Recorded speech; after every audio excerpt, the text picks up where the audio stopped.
Here are some types of fasting. This is one of my favorite points of discussion, and there are all sorts of ways to fast. And one of the most common ways involves food. Now, I've already mentioned one already, and a great place to start for beginners is this particular one: eating 3 times a day.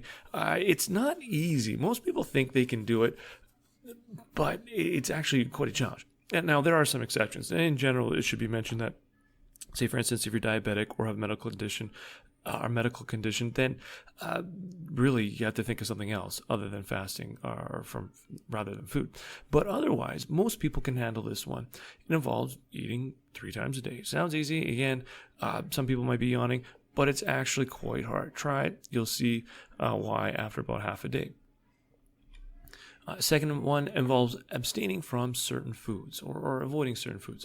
So in this case, you're focusing on avoiding eating certain things. Now, the classic example during Lent would be meat, or in some cases, animal products in general, like including milk and eggs. And why meat? Because, well, back in the day, it was hard to go without it. So it really was a type of sacrifice.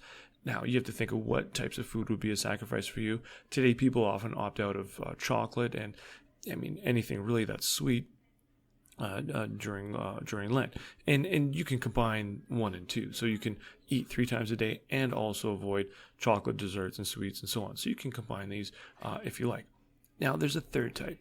We'll call eat what's been made for you. Now, this type of fasting works like this: you just eat what's been prepared. Now, let's say you're invited to a friend's place, or say mom and dad, make a meal for you, and then your fast involves just eating what's been prepared. So if no one's offering you ketchup, you just eat your fries as they are.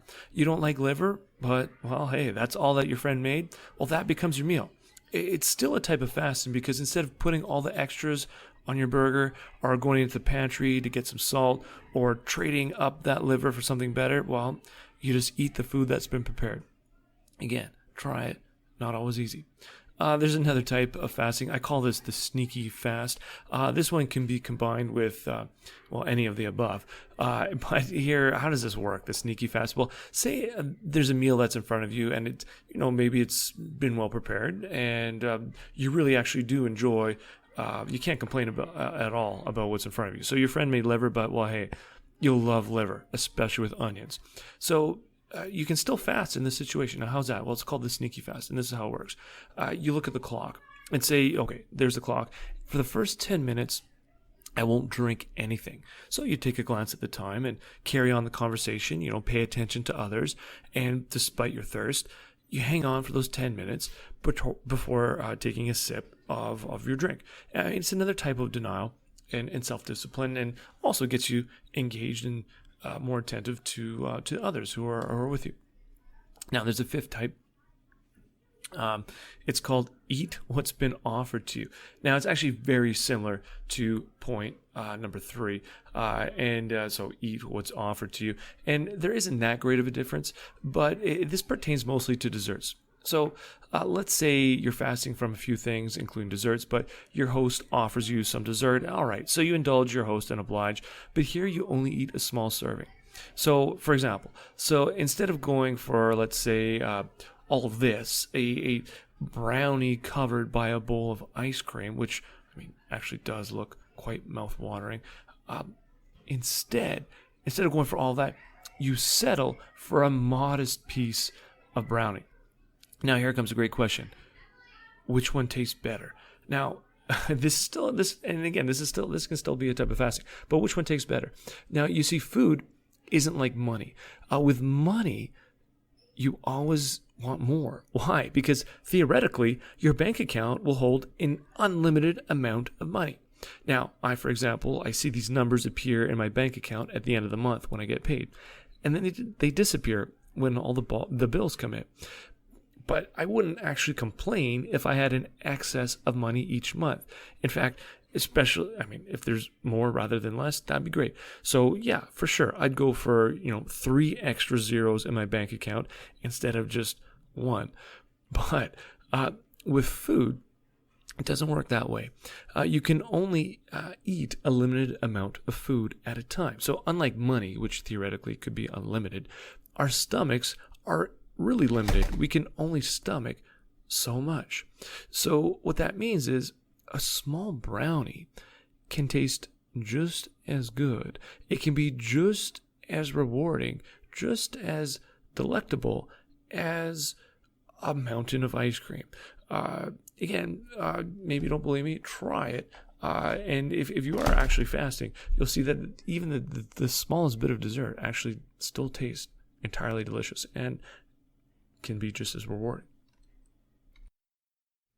All right, now lastly here we're looking at fasting from things. And what do we mean here, fasting from things? Well, there's other things to fast from than food. And there's two general guidelines to keep in mind. So first of all, is this beneficial? So does going without this particular thing, does it actually benefit me and others? So for instance, let's just say you want to fast from, oh, I don't know, let's say homework or school in general, or doing dishes.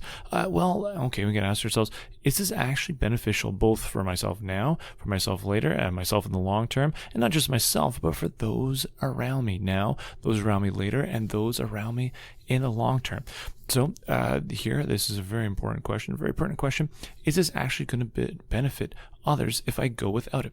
So things, for instance, if you go without too much food, you're going to get low blood sugar, you're going to walk around like a zombie, and you're not really going to be of much use and much help to anyone. So that's an example of fasting from something which it doesn't actually, we're going without too much, doesn't actually help yourself and doesn't help others. Now, second of all, can ask ourselves in terms of fasting from things, what clutters my life? So what do I find myself wasting time doing? So in other words, are there voids in my life, or things that turn into dark voids where I'm just consumed by other things rather than living life to its fullest? And perhaps this is a bit of an editorial note, but screens are a good example of this. Here, this is one interesting article which appeared in the New York Times not too long ago. It's called "Do Not Disturb: How I Ditched My Phone and Unbroke My Brain," and essentially about this gentleman who attempts to go, or at least dial back, the amount of time he's on the screen. And there you can see him looking at some discount dentistry ads while he's on the subway in NYC. So a very interesting article, but he talks about all the benefits of what it's like to go without having a phone in your hand the entire time. Surely there are drawbacks, but he notices other things too, and stats tend to reveal this. Things like phubbing or snubbing, that's where you actually look on your phone and flip through it or whatever, when someone's trying to talk to you and have a conversation with you. Interesting, researchers show that this can lead to social anxiety and a whole host of other problems when we snub or phub other people instead of actually looking them in the eye. Other research has shown that something as simple as even just having your phone with you all the time, or even charging it in your room, can actually increase malaise. And why is that? It has to do with our REM sleep and not getting enough sleep if you're just charging something next to you. And those are just some, because there's distractions going on and your brain can't rest properly. Those are just some very simple examples of how screens can waste time and be detrimental to us. So that's another area perhaps which can be of consideration.